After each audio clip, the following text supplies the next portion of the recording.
It is time for some SPFBO reviews. Finally, I'm finally getting around to this. If you guys don't know, I am a host for SPFBO this year, which is the self-published fantasy blog off that's hosted by Mark Lawrence. You might have seen my previous video where I introduced all 30 books that I'm reading for SPFBO, and yeah, I haven't really given many updates since then. But over the next few weeks here, leading up to when I'm going to announce my semi-finalists, I'm going to be doing some batch reviews for the books I've read. I'm not going to review all 30 of them, but I will get around to quite a few of the ones I read.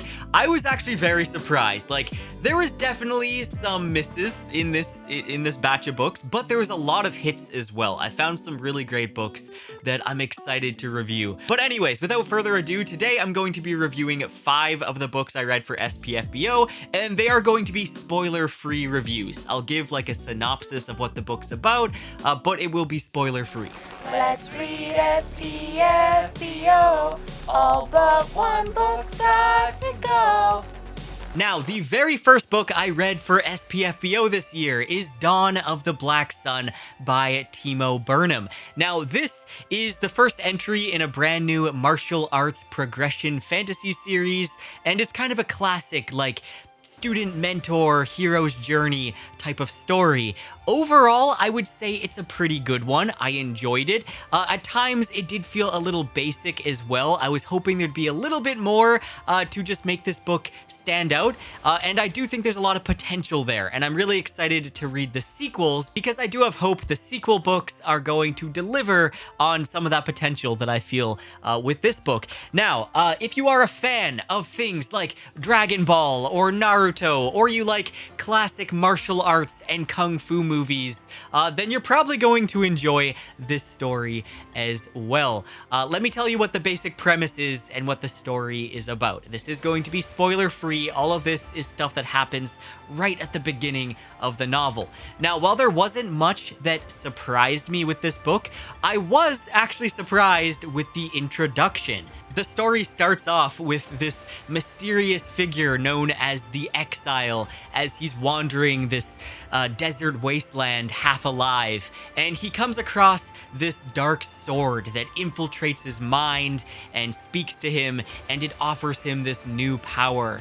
And I'm a big fan of the Elric saga, so I like sentient weapons. I love that trope in fantasy, so immediately that was a pretty strong start for me. I was pretty excited to see that right off the bat. And this kind of sets up this story arc of these criminals making their way from this desert prison and over to the mainland. And then the true beginning of the novel introduces us to our protagonist named Ryushu, or Ryu, and he's the son of a fisherman. And it starts off in this kind of cozy, quaint village as we're introduced to his sister and his parents and his love interest. And then tragedy strikes, and everything he's ever loved is taken from him, and he has to set out on this adventure for revenge. And luckily, just before he does something very stupid, he encounters a man named Zashao, or Zash, who is this martial arts master. He's one of the masters of this mystical martial arts school it's like on top of this mountain far away from civilization, and there's kind of a lot of legends around this school. And basically, Ryu becomes the unofficial apprentice to Zash as they begin their journey up the mountain to that mystical school. And the journey up the mountain is very perilous. Like, very few people survive this journey. And of course, there's also these character arcs of Ryu discovering his power to use basically chakra in this world. I think it's called Hayao. It's basically chakra energy. And of course, Zash, being one of these masters, can use his Hayao to do extraordinary things. And it's kind of cheesy kung fu movie, but I kind of love that at the same time. Also, I just really loved the scene when he met Zash and just the character that Zash was playing before revealing his true powers. And Zash was a character I think I enjoyed the most in this book. I do want to see more from him at the same time, but there's kind of this character arc where he's learning to forgive himself from some past tragedy that happened that's very mysterious. And he's also kind of a reluctant master as well. Ryu basically has to beg him to take him on this journey. And I did really like the relationship between them. I'm excited though to see that relationship between student and master grow more in the sequels. And also just for the characters to get a bit more depth, because I do feel like Ryu is kind of a basic protagonist at the moment, and I'm excited to see him grow as a character. I was hoping we would get a bit more like of this world. I don't really know like the history of this world or the different cultures, and obviously this is something that's going to be expanded upon more in the sequel books. I just wish we did get a bit of that here as well, but there's not really too much like heavy world building in this book, which does mean that it reads pretty fast, which is nice. But one thing I do like about this world is that we are introduced to some very unique like animals and creatures. For instance, there's these woolly doros, which in this book, doros are used as like the horses and the work mules. And also, this book has some interior artwork in it, which I love. That is always a bonus for me. I love seeing artwork in my fantasy books. And we get art of a Doro, and I love them. I was so happy to see that. Now, if you are a fan of martial arts stories like this, then I don't think you're gonna... I feel like this is going to be pretty familiar to you. I mean, it's got, you know, the chakra-based magic system. It has a mix of Eastern mythology and religion inspiration in there. It's got a spiritual journey through a dark forest. And of course, it has your training scenes mixed in with some meditation. And I'm not saying any of this is a bad thing by any means. Obviously, those are staples of these types of stories for a reason. But yeah, I do wish there was just a bit more that made this book stand out a bit. So for that reason, I think I would probably give this book like a 6 out of 10. Overall, The Dawn of the Black Sun, while it isn't doing anything entirely new in fantasy, it is a pretty fun, fast-paced novel. It's very short, it's easy to get into, it's a pretty straightforward fantasy, and it's also pretty lighthearted as well. Besides the odd tragedy here and there, it's fairly lighthearted, and I enjoyed that element of it, and I think this is perfect for fans of classic martial arts stories or progression fantasy. Another book I read that I really enjoyed was Oublie, a timelessness novel by Susanna Imaginario. First of all, that is such a cool pen name. I am jealous of that pen name. And if that's not a pen name, if that's your actual last name, that's even better. I mean, you're destined to become an author or an artist or something with that last name. Now, this is a standalone novel in her Timelessness series, and you don't need to be familiar with the Timelessness books in order to read this book. However, after reading this, I'm definitely very interested in checking out her other books because I feel like there's probably some returning characters in here, and maybe even some references that possibly I'm just not even picking up on. So I really want to dive into this world and just read more about these characters because this is such a weird book. You get so many different points of view of like different humans and also gods as well.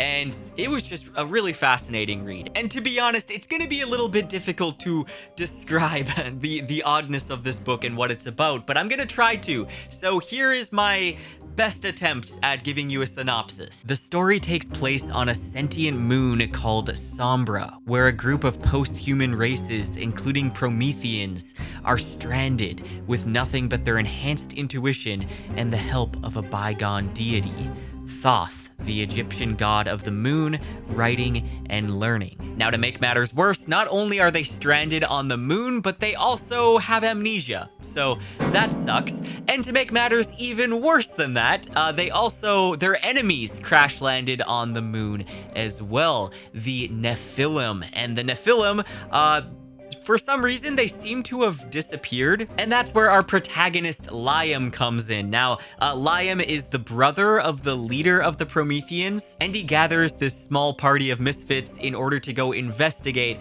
on the surface of the moon and figure out what happened to the Nephilim and where did they go, only to discover a much bigger mystery, and what they might find might plunge the whole universe into oblivion. Now, it isn't just Liam that we follow. The point of of view actually switches around quite a bit. We get, the tight-knit party, then we also get the point of view of some gods and goddesses as well. Now, in this fantasy world, basically all the different pantheons, all the gods exist. And I would say that Seshat, the goddess of writing, kind of takes center stage here. We also get the point of view of Psyche as well. And the gods are these very complex beings, but they also feel somewhat human at the same time.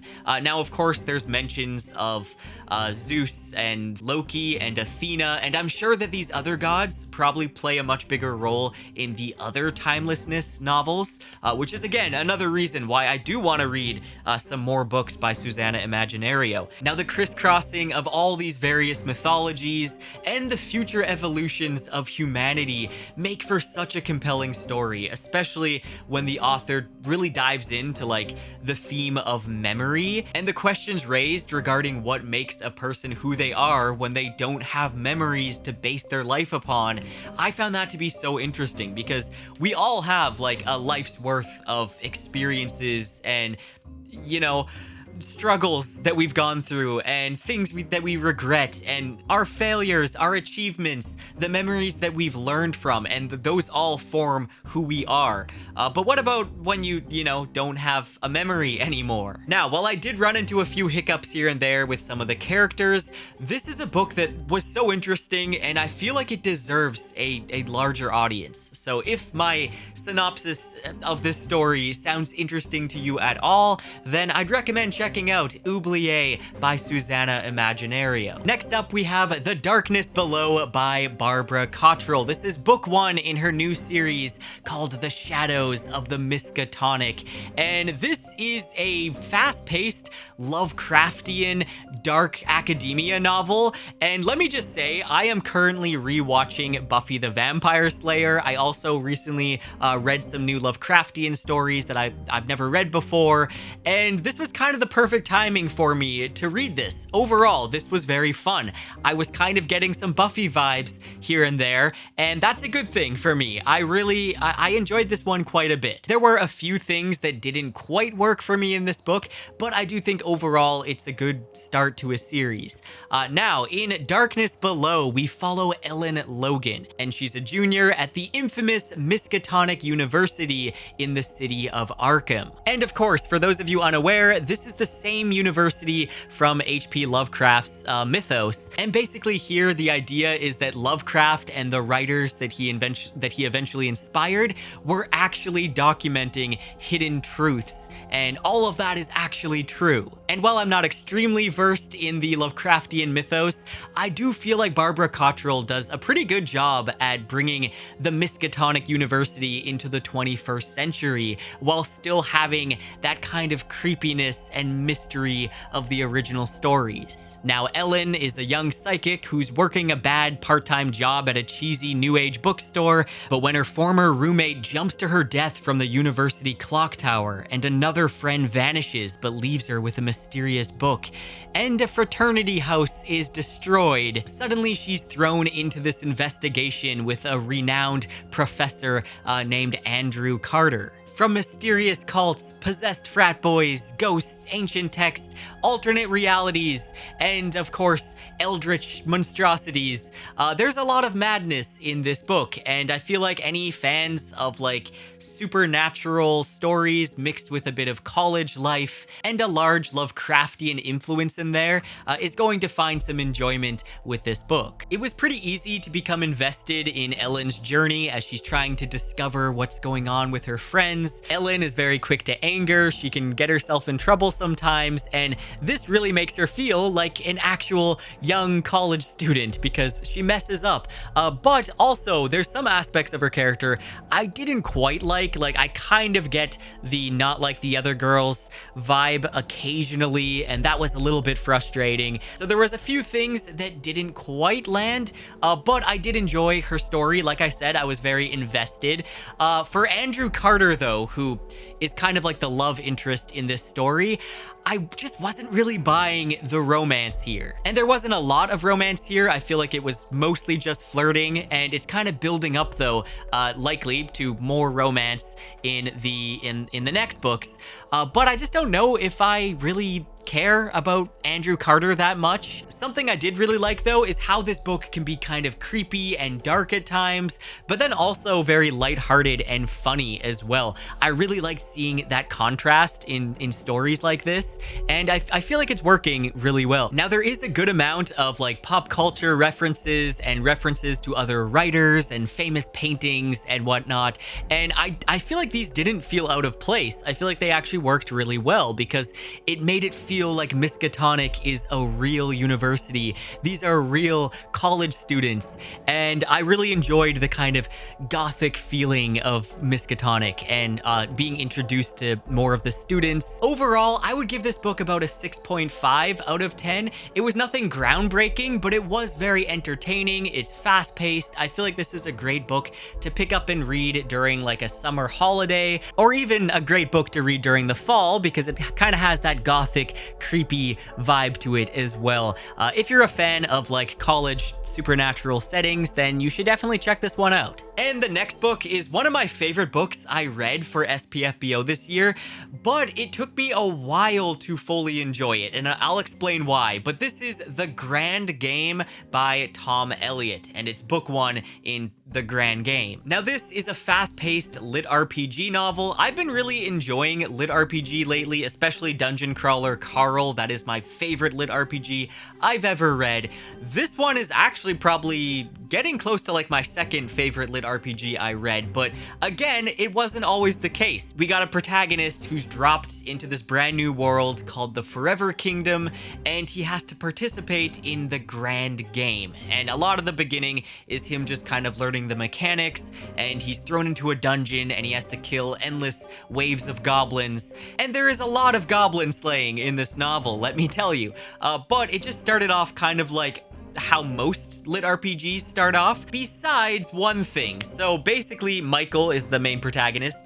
He is being initiated, or he's brought into the world by the Master, and the Master is basically the antagonist of this Forever Kingdom. He controls all these undead beings, and they have these, like, skeletal bats, these familiars that bond with each player. So Michael has one of these skeletal bats following him around, and the bat is kind of what teaches him the mechanics of the game, and if he has questions, he can ask his familiar. Now, the Master basically tells all of them that they're evil in real life, and that's why they have to, you know, play this game. But our protagonist fights against that idea. He has moral codes, and he has, you know, honor and everything, and he wants to try and change his destiny. And so that is something that I feel like does make it stand out a bit more from your average lit RPG. Now, Michael starts off choosing the Scout class, and he kind of becomes this assassin caster, which honestly, that's like my favorite class in anything. If there's a game where I could play an assassin that uses magic, that's typically the type of class I go for. Now, all the other players have kind of teamed up and gone off into the dungeon. He's left alone, and so he's got to be, you know, kind of the lone wolf rogue character, and he's got to try to survive on his own. And again, just a few things I'm going to mention before I get into like the positives and how this ended up becoming one of my favorite books I read for SPFBO. So again, at the beginning, I feel like Michael, he was asking a lot of questions, some of which I felt like were pretty obvious, but he was asking a lot of questions, and I feel like maybe that's just part of his personality. He's very careful, I guess. He takes his time to think about every decision he makes before he takes it, and that's probably a good thing. But at times I did feel like, you know, you don't need to ask so many questions. It's pretty obvious. Also, occasionally, I did find the dialogue or the writing to be just oddly formal at times. Like he would say, I dare not drop it. Like it just seemed a little formal at times. And again, this was mostly just at the beginning. As the story picked up, I really became invested in Michael's journey. A lot of the book is Michael fighting on his own and leveling up his attributes and learning new skills and whatnot. And eventually, like near the later half of the book, it opens up more and we get a lot more characters involved and it just becomes very tense. And there's a lot of things that I was not expecting to happen in this book. And that's when the book really became exciting for me because, you know, the beginning portion, I've kind of seen that in lit RPGs before. Then now, it got so good by the end. And it got to the point where when I finished this book, I ended up picking up all the ebooks for the rest of the grand game because I want to binge read the series. As soon as I'm done with SPFBO, it's one of those series, I can tell from the first book already, I didn't want to put it down. So I know I'm probably going to just want to binge read the entire series. It's very fast paced, it's easy to read and get into, so yeah, that's the plan. After I do that, I'll probably make a full video just giving you guys a full review on the entire series. One aspect I especially really like with the grand game is that characters, they have like I forgot what it's called, like a basic class that they start off with, then they can get more advanced classes, and if they have skills that kind of correlate to their classes can actually meld like together and make a brand new class. And there's some really interesting classes that the characters have. And already in book 1, we're getting some really cool magic that the characters are using, and I'm really excited to read the rest of the series and see what other classes there are, and also just see more of the Forever Kingdom as well. It might be a little too early for me to tell, but I do feel like maybe the stats are a little unbalanced. Like if this was an actual game, I feel like characters could get very overpowered and it could be a little bit unbalanced. But again, maybe I'm just too early. This is a very solid lit RPG. It's very fast paced. We follow one point of view, so I feel like it's very easy to get into. And the grand game has the most amount of ratings out of all 300 books in SPFBO this year. So that should tell you something. If you're interested in lit RPGs, then you should definitely give the grand game a read. And that's it for the video. I hope you enjoyed. Make sure to check the description for links to these books. And yeah, I'll be posting another SPFBO video very soon.